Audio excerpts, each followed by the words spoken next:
काका हो पहिले तुम्ही बोलतो. या काका. हो काका.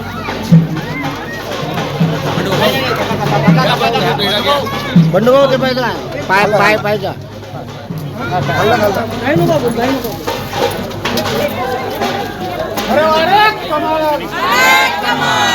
गटाची लढत चुरशीत झाली आहे. भारतीय जनता पार्टीचं मोठं पाठबळ बघता आणि तुम्हाला मिळणारं जनसमर्थन बघता, काय सांगाल? लढत चुरशीची नाही आहे, लढत कामाची आहे. प्रवीण दटके यांच्या माध्यमातून या मध्य नागपूरमध्ये जो विकास केला, या प्रभाग 18मध्ये जो विकास झाला, आम्ही कामावर विश्वास ठेवणारे नगरसेवक आहोत आणि सगळे उमेदवार आपल्या कामामध्ये परिपूर्ण आहे. येत्या 15 तारखेला निवडणूक झाल्यानंतर असाच जल्लोष तुम्हाला 16 तारखेला पाहायला मिळेल.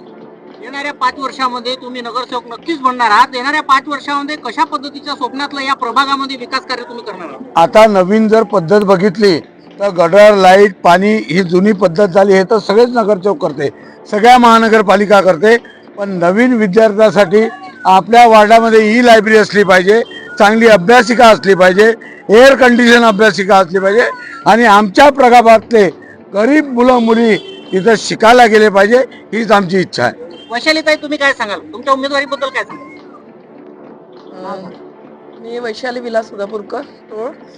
मी हेच सांगेल की आम्ही पुढे जे चांगल्या योजना येईल त्या पूर्ण राबवू सगळे मिळून. सारिकाताई, तुम्ही काय सांगाल?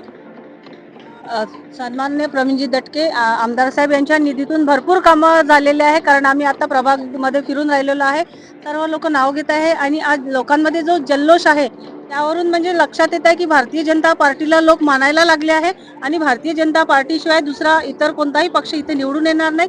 त्यामुळे एक चांगलं विकासाचं काम आम्ही चारही नगरसेवक मिळून करू. सचिन भाऊ, भारतीय जनता पक्षाच्या तिकिटीसाठी खूप मोठी चुरस होती, त्याच्यामध्ये तुम्हाला उमेदवारी इथनं मिळालेली आहे. प्रभाग 18मध्ये कशा पद्धतीचं स्वप्न तुमचं राहणार आहे याचं नगरसेवक म्हणून? जनतेच्या सोबत नियमित काम करत असताना मी राहिलेलो आहे. युवक म्हणून मला तिकीट दिलेले आहे. भारतीय जनता पार्टीच्या सर्व अग्रणी नेत्यांचे मी हार्दिक मनापासून अभिनंदन आणि स्वागत करतो. मी युवक असलो तरी जनतेच्या मधात होतो. मी काँग्रेससारखं काम केलं नाही. आमच्या प्रभागातले काँग्रेसचे काही नेते रील बनवण्यासाठी येतात, घरी जातात, मग कधी दिसतच नाही. आम्ही सतत निरंतर लोकांच्या कामात होतो आणि लोकांच्या समस्या सोडवण्याच्या कामात होतो.